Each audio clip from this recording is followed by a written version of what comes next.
Alabamos a Dios porque entendemos, reconocemos que Él es digno de toda la alabanza, de todo el reconocimiento, de toda la adoración. Él es incomparable, el Dios todopoderoso. Él es nuestro Dios y le reconocemos como tal y queremos honrarle con nuestras vidas, con nuestro corazón, y venimos delante de Él a decirle: clamamos por ti, te anhelamos, Señor, te amamos.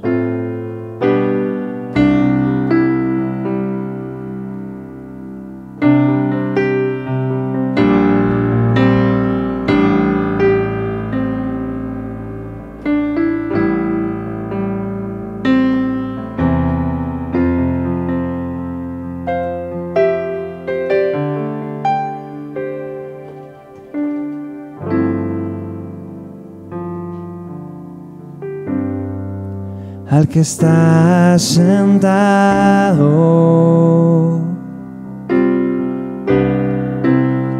en el trono y al Cordero, sea el honor,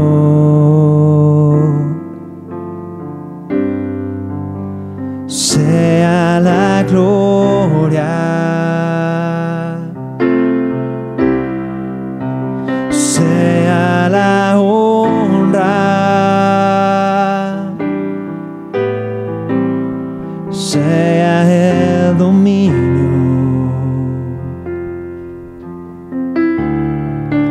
por los siglos de los siglos. Y el que está sentado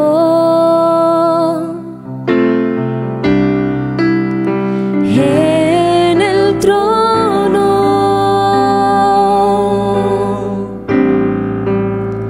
y al Cordero,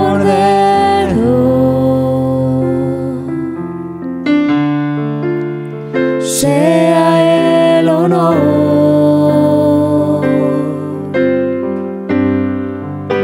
sea la gloria, sea la honra, sea el dominio por los siglos de los siglos.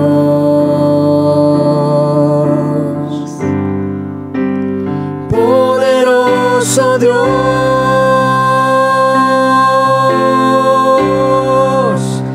poderoso Dios,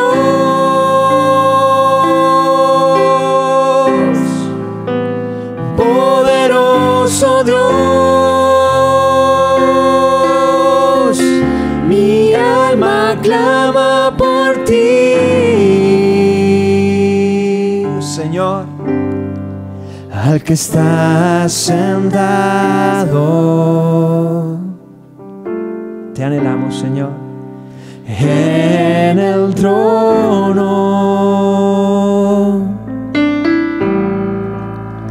y al Cordero,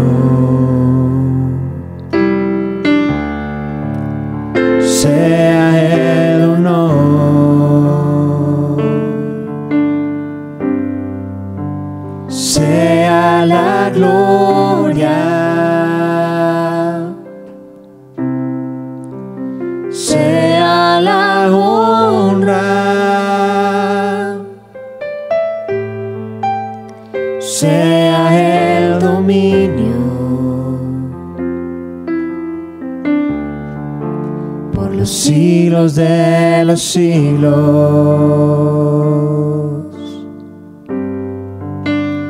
Poderoso Dios,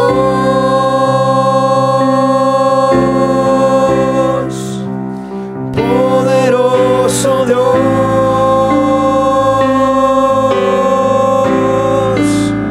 poderoso Dios, mi alma clama por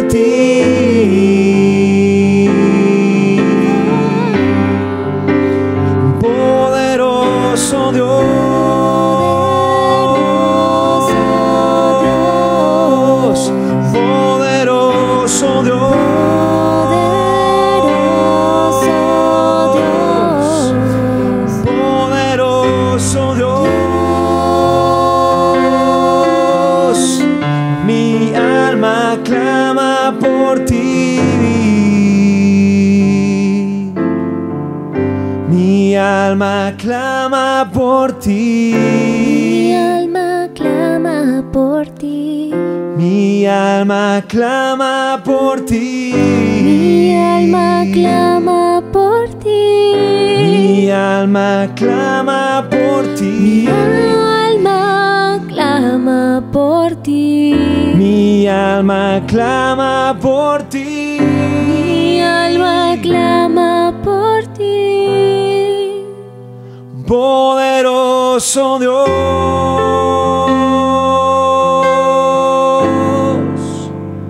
poderoso Dios.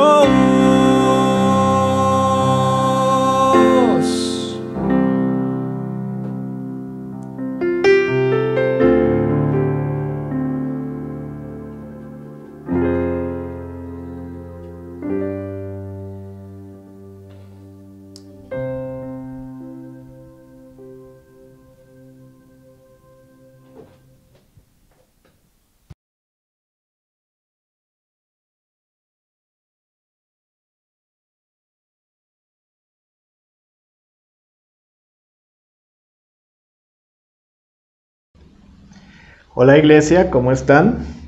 Seguimos con nuestro estudio de Juan, el Evangelio de Juan. Entonces, por favor, busquen sus Biblias. Vamos al capítulo 11.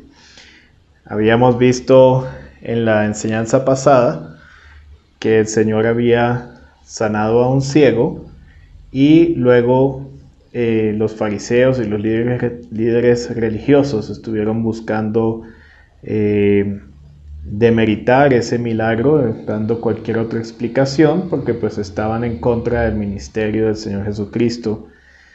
En el capítulo anterior habíamos entonces visto sobre el buen pastor, la enseñanza que Jesús dio, ya que el ciego fue expulsado de la sinagoga y el Señor estaba mostrando que Él es quien nos lleva a su propio redil, y en ese redil Él es el buen pastor. Recordemos que habíamos visto también que el Señor Jesús es la puerta del redil de las ovejas también. Luego al final de ese capítulo, no lo habíamos visto, pero los líderes religiosos procuraban nuevamente apedrearlo, también procuraban apresarlo, y el Señor sale de ese lugar y se va a una zona que se llama Transjordania, al otro lado del río Jordán, lejos de Jerusalén, donde el Señor donde estaba Juan el Bautista ejerciendo su ministerio, bautizando. En esa zona, más o menos un lugar llamado Betabara, se encontraba el Señor Jesús, lejos de Jerusalén. Pero el capítulo 11 nos muestra que algo sucede que, capítulo 11, verso 1, estaba entonces enfermo uno llamado Lázaro de Betania, la aldea de María y de Marta, su hermana. Betania se encontraba a 3 kilómetros de Jerusalén, muy a las puertas de Jerusalén, y Lázaro era amigo del Señor Jesucristo, lo mismo también Marta y María. Ellos llaman allí en el verso 3, envían pues las hermanas para decir a Jesús, Señor, he aquí el que amas está enfermo. Envían tal vez con algún mensajero que llega hasta ese lugar donde el Señor se encuentra y le avisan, simplemente le dan un aviso, el que amas está enfermo, el amigo tuyo, la persona con la que han tenido una amistad profunda, pues él está enfermo. Y tal vez ese llamado hacia Jesús es para buscar que el Señor Jesús hiciera algo. El Señor Jesús orara por él, que el Señor Jesús tal vez fuera hasta el mismo lugar allí en Betania para sanarle, como el Señor hizo ya en varias oportunidades. Era una enfermedad de gravedad, una enfermedad difícil, lo que significa que las hermanas tienen que buscar al Señor. Sin embargo, el Señor reacciona ante ese llamado diciendo, esa enfermedad no es para muerte, verso 4, sino para la gloria de Dios, para que el Hijo de Dios sea glorificado por ella. Y el Señor entonces entiende que todos los sucesos que van a comenzar son para glorificarle y son para glorificar a Dios. Y por eso el Señor continúa allí. Por si acaso, el apóstol Juan nos aclara en el verso 5 que Jesús amaba a Marta, a su hermana y a Lázaro. Que no es que Jesús estuviera tomando esta situación como algo que no valía la pena, como algo sin importancia, sino que más bien sí le amaba y tenía importancia para él. Pero sin embargo, dice ahí en el 6, cuando oyó pues que estaba enfermo, se quedó 2 días más en el lugar donde estaba. No se movió, no salió inmediatamente, no salió a atender el llamado, sino que se quedó más tiempo. Pero por si acaso, sepan pues que sí los amaba, pero había algo especial en todo esto que estaba determinado por el Señor. Al igual que cuando sana al ciego, cuando ven al ciego y le preguntan, Señor, ¿quién pecó para que él estuviera así? ¿Sus padres pecaron para que él estuviera así, para que él naciera así? Y el Señor dice, no fue eso, simplemente fue para la gloria de Dios. Eso nos enseña que el Señor sí nos ama a nosotros también, que a veces suceden cosas que son completamente fuera de entendimiento, que no sabemos por qué pasan, tragedias, y estamos enfrentando aquí una situación, una tragedia que es la enfermedad, pero una tragedia que va a terminar en muerte. Y a pesar de que estas cosas sucedan, tenemos que tener en claro que el Señor de todas maneras nos ama, aunque Él está en control de todas las situaciones. Si el Señor oró por la hija de un centurión, por la hija de un funcionario romano, a distancia, y esa hija fue sanada, también hubiera podido haber hecho lo mismo con Lázaro, sin embargo no lo hizo. Y por si acaso nosotros también, al pasar por esas situaciones tan difíciles, por si acaso podemos aferrarnos también a ese verso 5 y ver, Señor Jesús también nos ama. El Señor Jesús también nos ama. Sin embargo, permite situaciones para sus propósitos.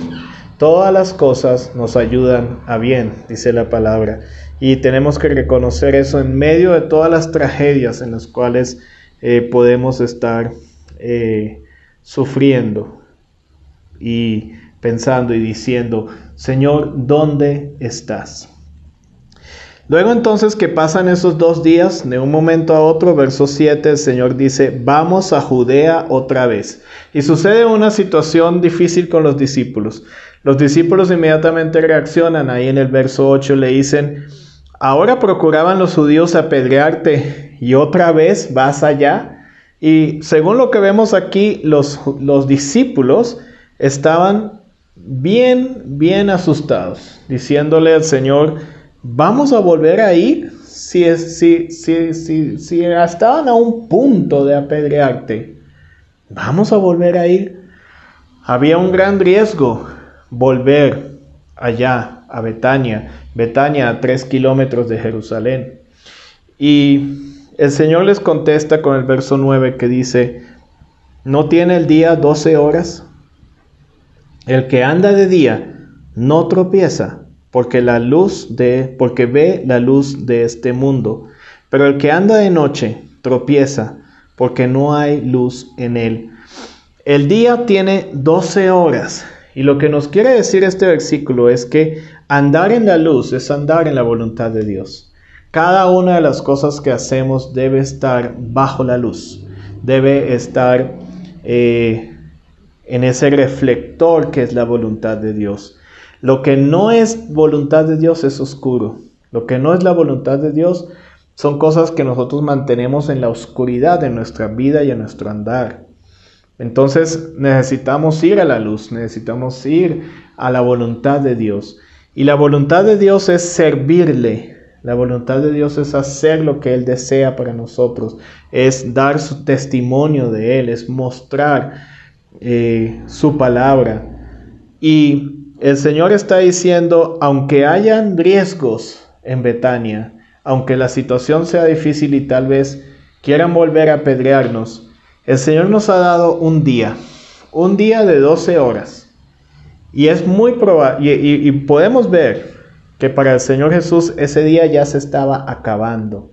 Ese día es nuestra vida que el Señor nos ha dado, con sus 12 horas, con sus muchos años tal vez, pero que son días para servirle, a pesar de las tragedias, a pesar de las circunstancias a nuestro alrededor. El Señor nos ha dado ese día para hacer su voluntad, para entonces dedicarnos a aprovechar bien el tiempo. Esto tiene que ver con esa enseñanza de aprovechar bien el tiempo, de ser buenos mayordomos de lo que el Señor nos ha dado. El Señor nos ha dado horas, nos ha dado días, nos ha dado años. ¿Cómo los estamos usando? ¿Estamos andando en su voluntad durante todo ese tiempo? ¿Y cómo estamos sirviendo? Y por eso Él dice, nuestro amigo Lázaro duerme, dice el verso 11, mas voy para despertarle. Y el Señor utiliza una forma, como un eufemismo, como un lenguaje figurado para decir que Lázaro está dormido. Ahora, el mensaje que le habían dado al Señor era que Lázaro estaba enfermo. Pero ya el Señor sabía, pasados esos 2 días que estuvo allí sin moverse hacia Betania, ya el Señor sabía que Lázaro había muerto. El Señor, en su divinidad, en su omnisciencia, sabe todas las cosas y Él conocía ya. El Señor, Lázaro ha muerto. Y entonces dijeron entonces sus discípulos, bueno Señor, si duerme sanará. Todas unas pretensiones, unas excusas de los discípulos para no salir a ese lugar. Entonces el Señor tiene que ser más directo, tiene que ser más claro, y en el verso 14 les dice, Lázaro ha muerto. Y añade, me alegro por vosotros de no haber estado allí, para que creáis, mas vamos a Él. Si el Señor hubiera estado en ese momento de la enfermedad en Betania, Él lo hubiera sanado, pero el Señor estaba afuera de ese escenario para mostrar después cómo Él va a obrar. Y por eso también el Señor a veces pareciera que se saliera de los escenarios en que estamos, pasando tribulación, pasando angustia, pasando necesidad. Pero realmente el Señor está pendiente. El Señor nos sigue amando y el Señor está esperando el momento para glorificarse. Y entonces Tomás dice, vamos pues también nosotros para que muramos con Él. Y cuando dice muramos con Él, está diciendo morir con Jesús. No solamente Pedro era una persona con esa forma de decir las cosas y sí, estamos dispuestos, sino que aquí vemos a Tomás también con ese deseo, un deseo tal vez genuino. Estaba diciendo, pues no discutamos más y nos vamos entonces a Betania, y si vamos a morir con Él, pues vamos a morir con el Señor Jesucristo. El Señor les dice, también les aclara un asunto en el verso 11. Dice, nuestro amigo Lázaro duerme, mas voy para despertarle. Tenemos que ver bien aquí que el Señor no está diciendo, nuestro amigo Lázaro duerme y vamos a despertarle. Aunque les estaba diciendo a ellos en el verso 7, vamos a Judea, en el verso 11, Él dice, yo voy a despertar a Lázaro. Es el Señor quien va a hacer la obra, es el Señor quien va a ser glorificado, no sus discípulos, no son sus discípulos los que van a resucitar a Lázaro, como vamos a ver ahora más adelante, sino que es una obra que le corresponde al Señor Jesús. Entonces ellos salen a ver cómo el Señor va a ser glorificado. Y entonces vemos allí en el verso 17. Vino pues Jesús y halló que hacía ya 4 días que Lázaro estaba en el sepulcro. Llevaba 4 días Lázaro muerto y ya sepultado. Una de las creencias que los judíos tenían, no es una creencia bíblica, es una creencia que se inventaron los judíos, era que cuando una persona muere, su espíritu anda alrededor por 3 días. Eso era una creencia de los judíos. Otra vez digo, no bíblica. Cuando una persona muere, el espíritu anda alrededor por 3 días. Y después de los 3 días ya se va. Así que, según los judíos, pues si el espíritu está alrededor en esos 3 días, pues hay probabilidades de que pueda haber algún tipo de resurrección o volver a vivir. Y el Señor tal vez estaba esperando que Lázaro estuviera bien muerto. No solamente bien muerto, y no perdonen la expresión, bien podrido en el sepulcro. Estaba el Señor en medio de una situación donde siempre había alguien que decía, eso no es un milagro, eso no es algo que el Señor ha hecho. Y si sanaba a alguien, entonces decían, lo hizo por Satanás. Si quitaba el demonio a alguien, le decía, eso fue por Satanás que quitó los demonios. Siempre había alguien que ponía algún tipo de explicación. ¿Y no te parece que eso sucede hoy en día? ¿No te parece que siempre el mundo, los incrédulos, buscan alguna explicación para poder dar una idea de por qué fue creado el mundo, una idea de por qué en Marte no se consigue nada, una idea de cómo es que aún manipulando la palabra de Dios, diciendo que es cuando Dios creó al mundo en 6 días, realmente esos 6 días no eran días, sino eran montones de millones de años. Y entonces de alguna manera adaptar el texto bíblico a una teoría de la evolución. Siempre hay explicaciones, pero en este caso el Señor ya no está dando espacio para ninguna explicación. Llevaba 4 días en el sepulcro. Ya no había nada más que hacer para la mentalidad de los judíos. Y por eso, cuando el Señor llega allí en el verso 20, dice, entonces Marta, cuando oyó que Jesús venía, salió a encontrarle, pero María se quedó en casa. Y Marta dijo a Jesús, Señor, si hubieses estado aquí, mi hermano no habría muerto. Mas también sé ahora que todo lo que pidas a Dios, Dios te lo dará.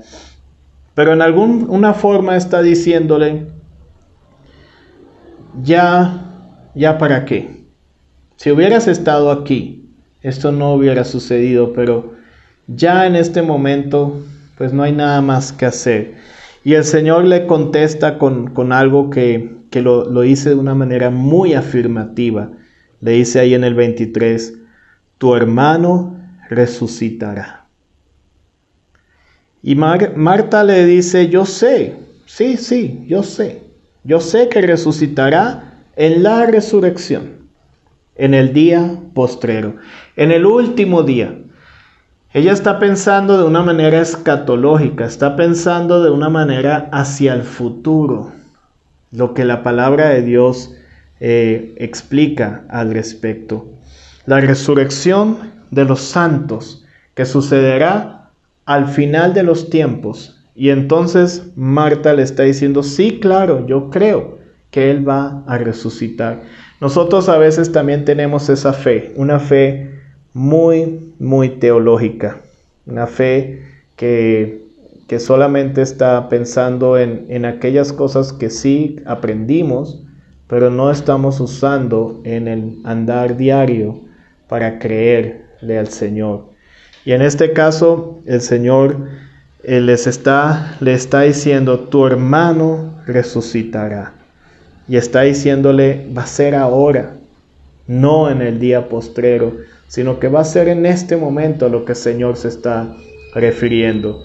En el libro de Daniel, en el Antiguo Testamento, nos habla de eso. Lo tengo aquí. A verle, me disculpan que tengo estas hojas. Pero Daniel 12:2.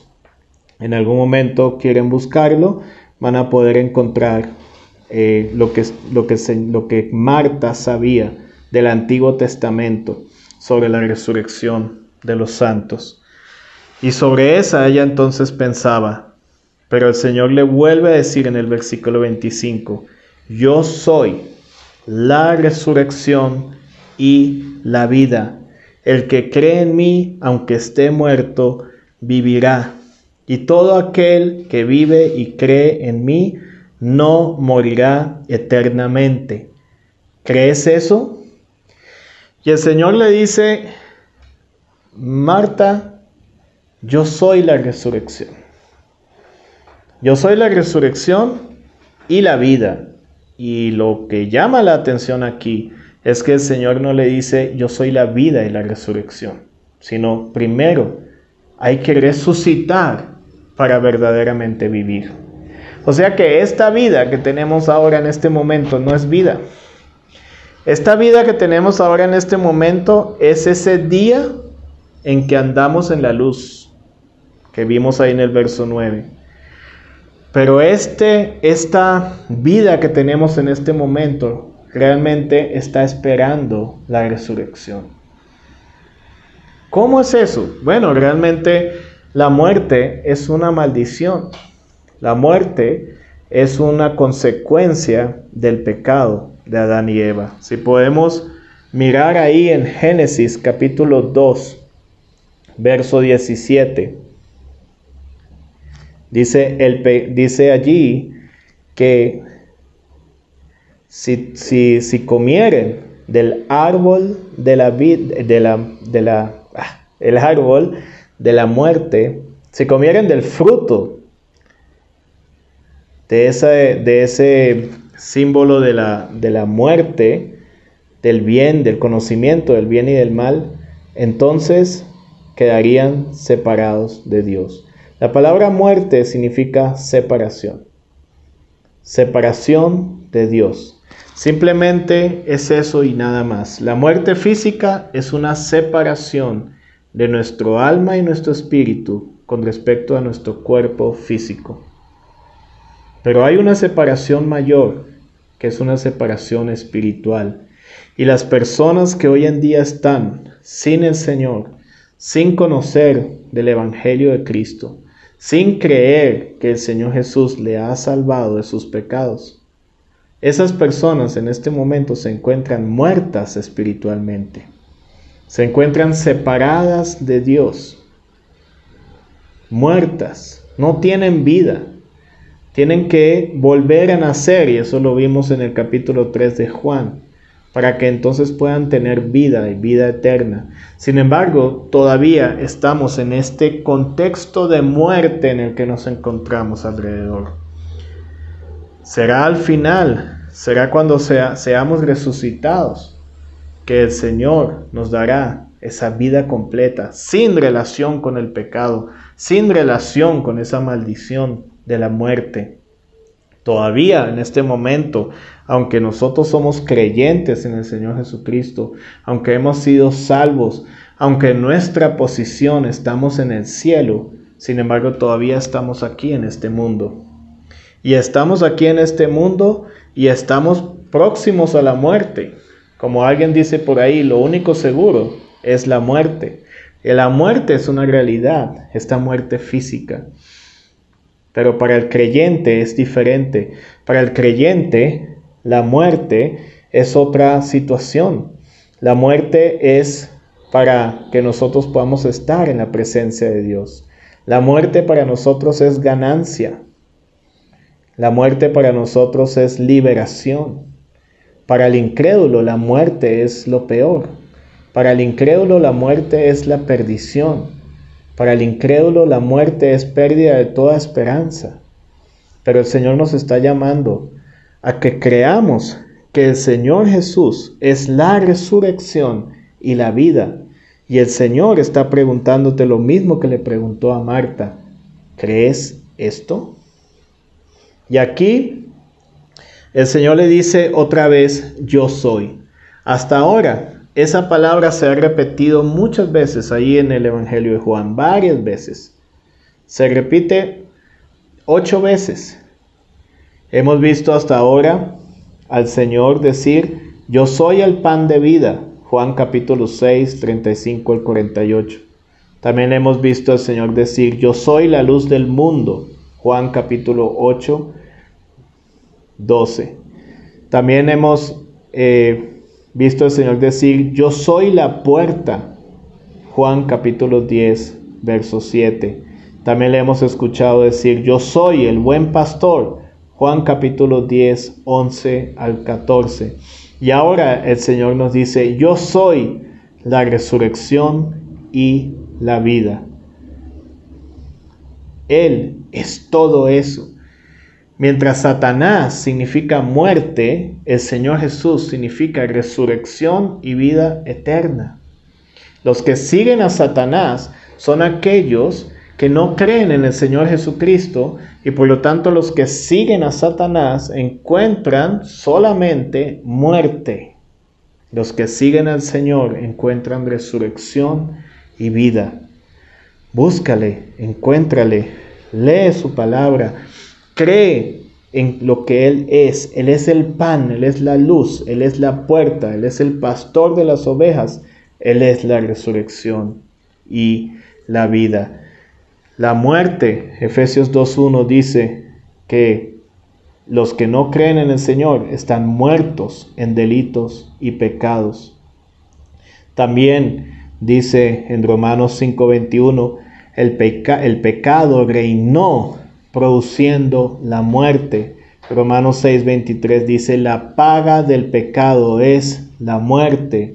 Y Romanos 3:9 dice, la muerte espiritual nos afecta a todos, al menos que hayamos nacido de nuevo, nacido creyendo en el Señor Jesucristo, que hayamos creído en el Señor Jesucristo y por lo cual convertidos entonces en una nueva criatura.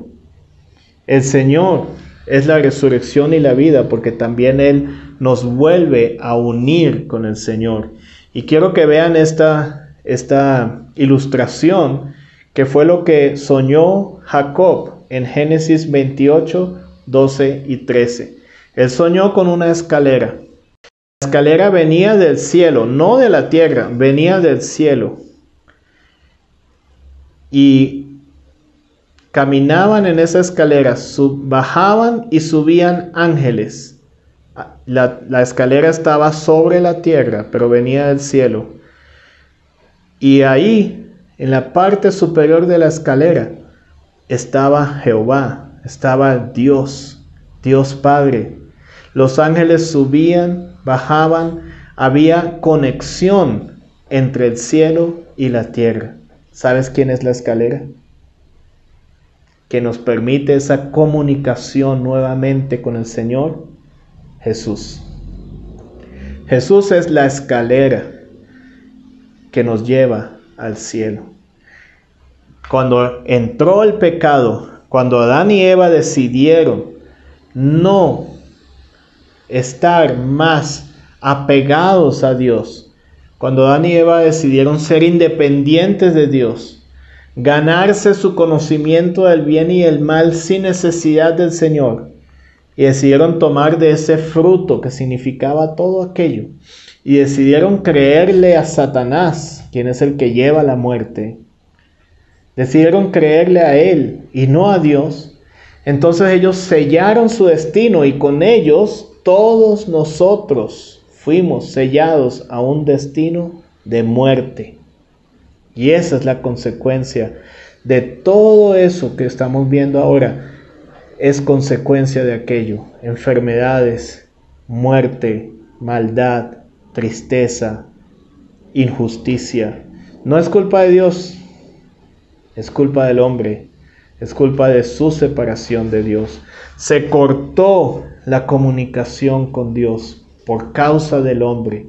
Pero Dios trabajó en favor de volver otra vez a conectarnos con Él.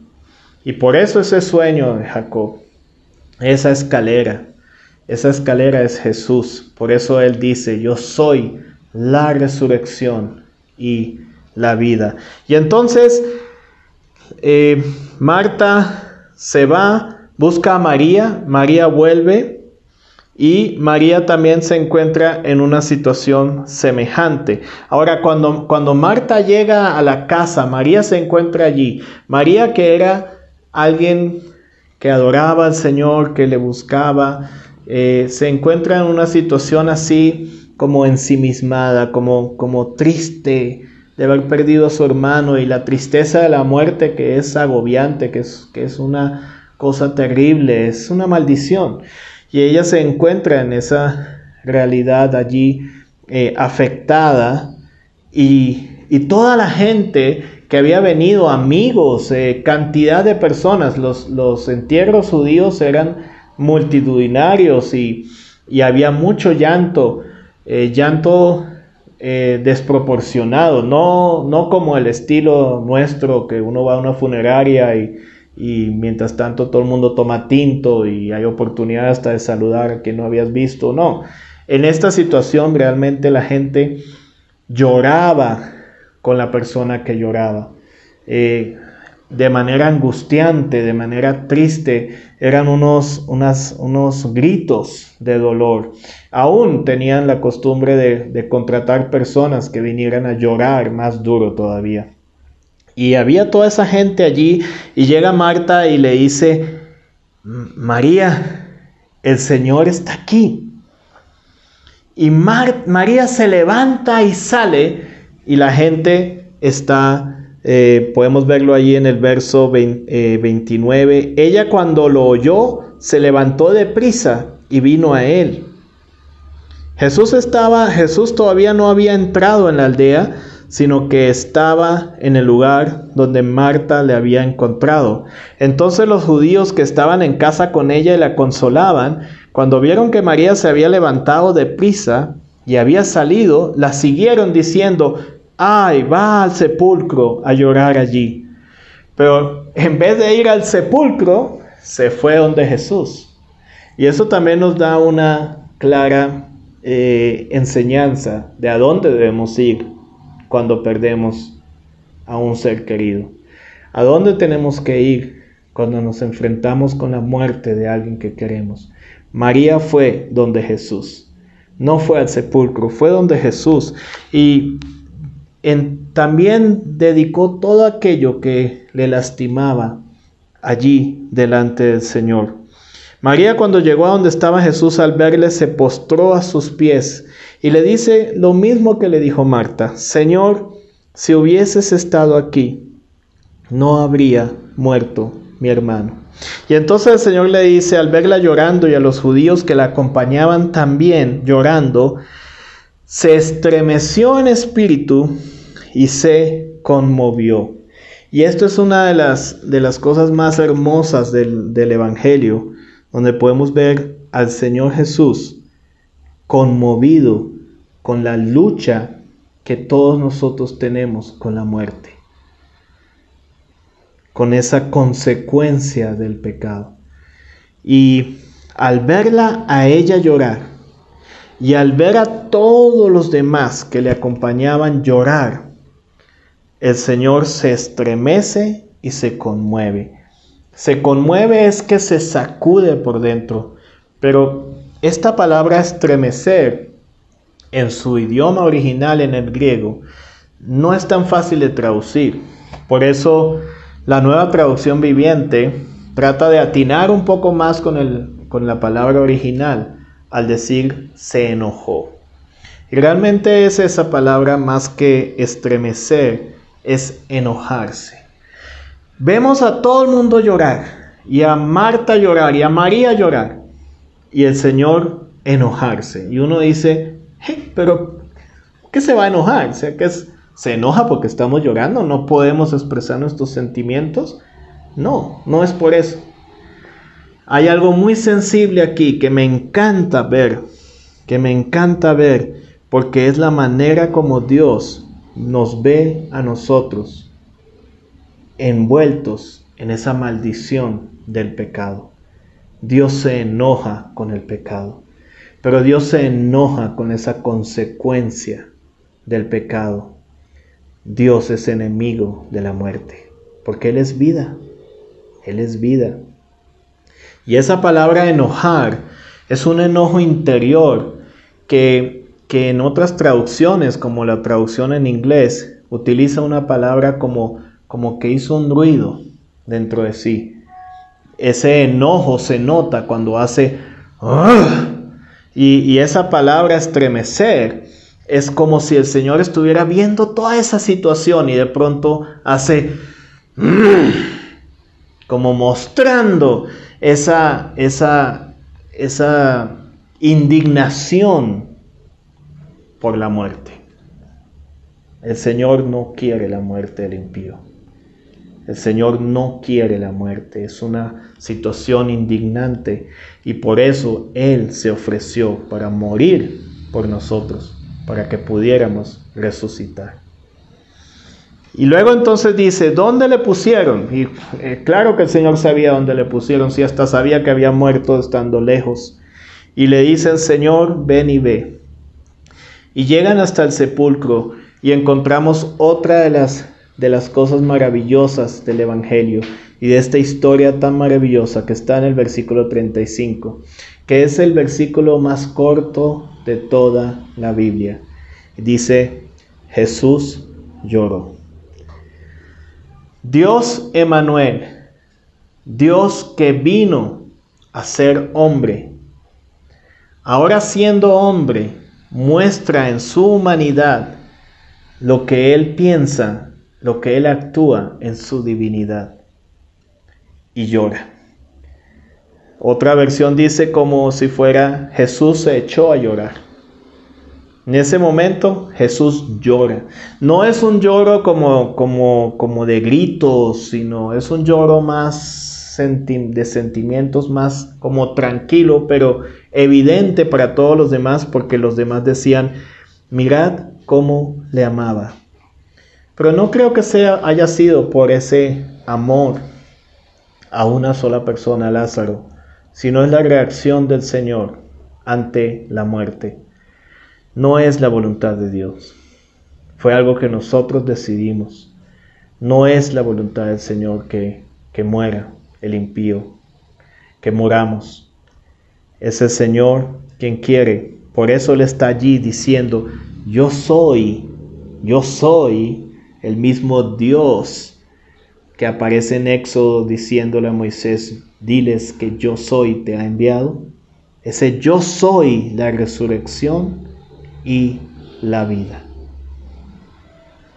Aprovecha, sal de ese círculo de muerte en el que estás y vamos a vernos en la vida eterna, completamente liberados de esta maldición de Satanás, del pecado y de la muerte. Y algunos empiezan allí en el verso 37, como puedes ver cómo es el corazón humano y cómo es el corazón humano de terrible. Incrédulos empiezan a decir, ¿no podía este que abrió los ojos al ciego haber hecho también que Lázaro no muriera? Jesús, profundamente conmovido nuevamente, otra vez vino al sepulcro. Era una cueva y tenía una piedra puesta encima. Y dijo Jesús, quitad la piedra. Marta, la hermana del que había muerto, le dijo, Señor, hiede ya, porque es de 4 días. Y Jesús le dice, ¿no te he dicho que si crees, verás la gloria de Dios? Y están estas personas algunas ahí que están listas para servir y están frente al sepulcro. Jesús se conmueve, Jesús muestra su enojo ante la situación de la muerte, pero entonces ahí enfrente del sepulcro dice, quiten la piedra. Y están unos que van a servir y van a estar listos para quitar la piedra. Tal vez ya la están moviendo cuando la señora de la casa dice: Señor, no muevan la piedra. Está 4 días muerto, hiede ya. Tal vez estas personas están entonces parando el trabajo y mirando a Jesús. Jesús le dice: ¿no te he dicho que si crees verás la gloria de Dios? Seguramente Marta debió haber dicho: está bien. Y entonces quitan la piedra. Queda ahí en el panorama el sepulcro, la piedra quitada, el hueco de la cueva. Adentro está Lázaro, nadie lo está viendo. Y el Señor ora. Y el Señor ora más para mostrar su dependencia al Dios Padre delante de toda esta multitud, gente de Jerusalén, que bajó a Betania para consolar a Marta y María. Dice: Padre, gracias te doy, verso 41, por haberme oído. Yo sabía que siempre me oyes, pero lo dije por causa de la multitud que está alrededor, para que crean que tú me has enviado. Y esa es la esencia del Evangelio de Juan, que podamos creer que Jesús ha sido enviado. Pero este enviado es un enviado de parte de Dios. Este enviado significa creer que el Señor viene de lo celestial. Así como vemos ese sueño donde la escalera proviene de Dios, proviene del cielo, este enviado significa que Jesús proviene del cielo, es celestial. No es un hombre maravilloso que nació ser humano, como Gandhi, como cualquier otro gran prócer. No, este viene del cielo. Es la resurrección, es la vida, viene del cielo, es el que puede resucitar. Y le dice entonces, con esa voz, con esa misma voz que creó los cielos y la tierra, con esa misma voz que dijo: sea la luz, esa misma voz dice, verso 43, Lázaro, ven fuera. Y lo impactante del asunto es que, como podemos ver en la ilustración que tengo aquí, es que la manera en que colocaban a las personas en el sepulcro eran con varias túnicas que envolvían el cuerpo y ataban las manos y los pies. Y además de eso se les colocaba un sudario en la cara y todo eso quedaba atado. Y lo que tenemos que ver es que cuando Lázaro aparece de esa profundidad de la cueva y aparece enfrente de todo el mundo, aparece atado, porque el Señor dice allí en el verso 44, desatadle y dejadle ir. Aparece atado y aparece con el sudario puesto, o sea que no solamente esa voz del Dios omnipotente que estaba presente en ese momento allí, el Señor Jesús, la segunda persona de la Trinidad, y es que Juan le hace un énfasis a propósito en eso, esa voz de Dios, nadie se le puede resistir. Cuando el Señor da una orden, nadie se le puede resistir. Y sale de allí, así esté atado, así esté muerto de 4 días, así esté tapado también en su cara, en su rostro. No solamente obedece para salir de esa muerte, sino que también de ser atado, aparece así.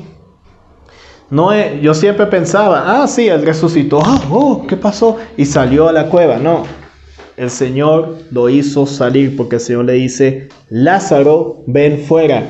O eso también se puede traducir como, Lázaro, ven aquí. Y ahí, ¡pim!, llegó. No se le pudo resistir a la voz de mando del Señor. Y el apóstol Pablo nos dice que algún día el Señor también vendrá en las nubes. Y dice que con voz de mando nos llamará. Y eso es impactante.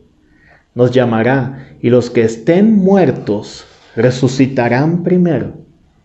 Y luego, y Pablo se incluía pensando que él iba a estar en ese momento allí, pero podemos decirlo nosotros, creyendo, porque anhelamos la venida del Señor, podemos decir nosotros, los que estén muertos resucitarán primero, y nosotros que habremos quedado, también seremos transportados, trasladados. Pero es la voz del mismo Señor Jesucristo, con voz de mando, como con trompeta, nos llamará, y no habrá quien le resista de los que Él llame. Démosle gracias al Señor, démosle gracias al Padre por esto, y podemos mirar para concluir y recapitular de lo que hemos visto, que el Señor es la resurrección y la vida. Él nos resucitará para una vida verdadera. Hacemos un énfasis desmedido en esta vida, como si fuera lo único que tenemos, cuando solamente tiene, como dice ahí, 12 horas, un poco de tiempo, pero verdaderamente la vida comenzará después de la resurrección, después de la muerte viene la resurrección y ahí comienza la vida. Por ahora en esta vida debemos aprovecharla para andar en la luz, en aquello que es la voluntad de Dios y servirle. Y hermanos, aunque la hemos luchado, y aunque la hemos sufrido con los seres queridos, con nuestros hermanos en Cristo que han muerto, la muerte ha sido vencida. El vencedor es Cristo, y siendo que estamos en Él, hemos vencido la muerte por la vida que el Señor Jesús tiene, porque Él resucitó primero. Muchas gracias, hermanos, tengan una buena semana, que el Señor les bendiga, y oremos para finalizar. Señor Padre, te doy muchas gracias, Señor Jesús, porque tú eres Dios, porque nos has resucitado, porque nos llamarás, porque te has glorificado, Señor. Gracias, Padre, porque tú no eres apático ante nuestras tristezas. A ti también te conmueven, tú también lloras con nosotros, Señor. Y gracias, Padre, porque podemos confiar en ti, en todo lo que tú hagas. Gracias, Señor, por tu amor y porque nos has salvado y nos has rescatado de esta muerte eterna. Te damos gracias, Padre, en tu nombre. Amén.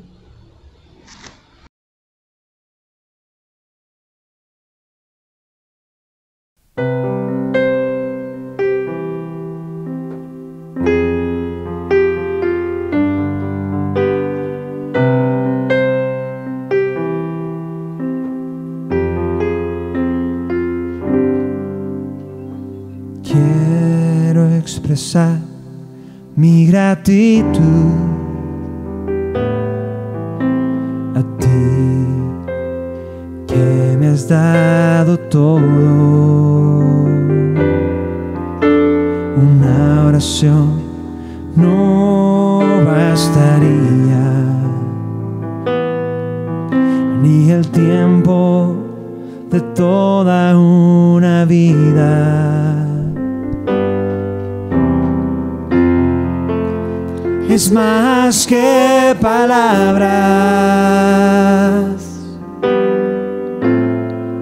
y es más que una canción. Quiero vivir agradecido en todo lo que soy, que haya siempre la pasión de amarte con mi vida entera, porque es más que palabras, y es más que una canción.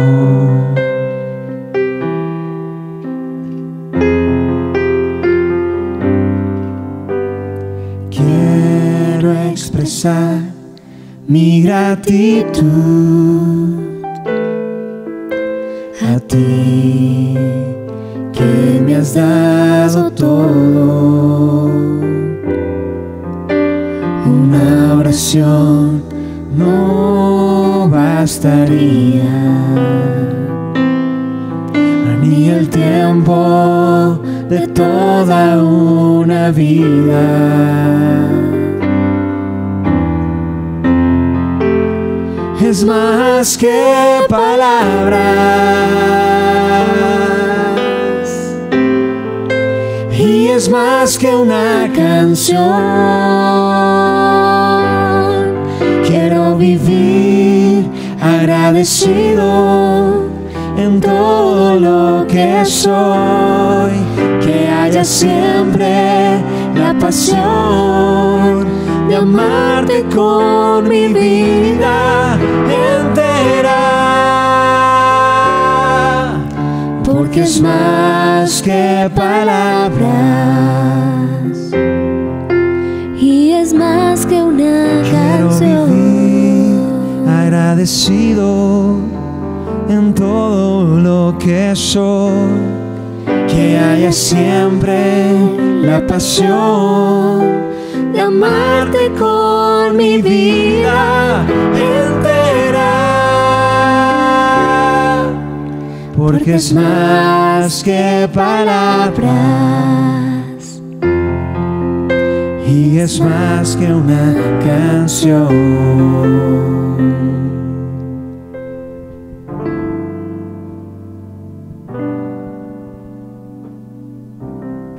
Hola Iglesia, espero que hayan tenido una muy buena semana. Yo soy Gina Muñoz y estos son los anuncios de hoy.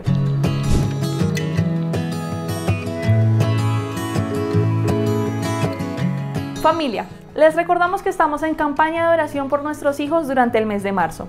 Diariamente, en el grupo de WhatsApp Congregación LIE, se están publicando las meditaciones y los motivos de oración para que nos unamos en un mismo sentir. Y para finalizar la semana, las reflexiones por Zoom, en grupos de hombres y mujeres. No te pierdas la oportunidad de clamar por tus hijos. Los invitamos a conectarse todos los lunes a las 7 p.m. al espacio que el equipo de alabanza ha separado para alabar a nuestro Dios. El enlace de la reunión se publicará en el grupo de WhatsApp Congregación LIE.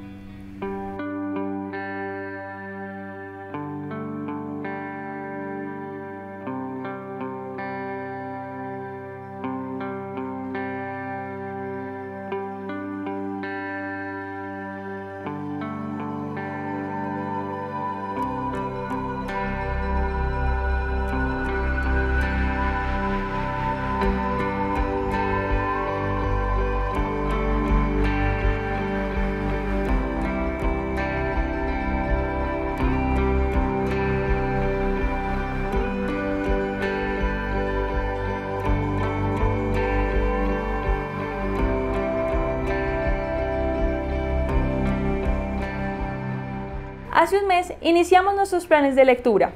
Recuerda que los planes semestrales finalizan el 1 de julio y los anuales el 31 de diciembre. Si no estás al día en tu plan, ánimo, ponte al día para que sigas descubriendo las verdades y maravillas del Señor reveladas en su palabra. La familia Frank está por iniciar su viaje misionero al Caquetá. Y el próximo 15 de marzo a las 8 p.m. tendremos una reunión por Zoom en la que conoceremos la visión que Dios puso en sus corazones. El enlace de la reunión se publicará en el grupo de WhatsApp Congregación LIE. Esto ha sido todo por esta semana. Nos vemos el próximo domingo.